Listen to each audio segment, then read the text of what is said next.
Hello Kuya Ken, ako nga pala si Miss T, Tiga Davao City.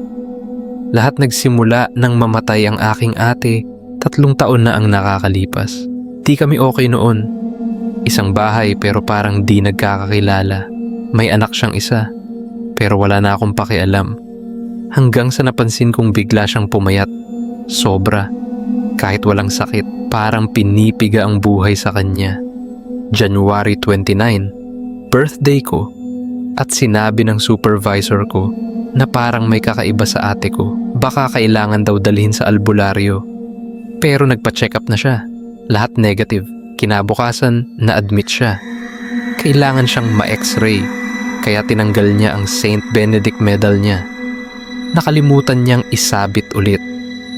February 7, madaling araw, namatay siya. Sa Lamay, may tricycle driver na may third eye. Sabi niya, mag-ingat daw kami sa pamilya ng asawa ng ate ko. Parte raw sila ng kulto. Naghanda kami ng bawang, asin, rosaryo. Hindi rin namin pinakita ang anak ng ate ko sa pamilya ng lalaki. Parang gusto nilang angkinin ng bata. Unang gabi ng Lamay, may malalakas na lagubong sa bubong. Parang isang buong niyog ang nalalaglag pero walang tao. Gabi-gabi mula 12 midnight hanggang 3 a.m. may kung anong presensya sa paligid. Binabantayan kami. Hanggang sa kumonsulta kami sa isang manumbalay. Gumaan ng kaunti ang paligid pero hindi pa rin tumigil. Kaya nagdesisyon kaming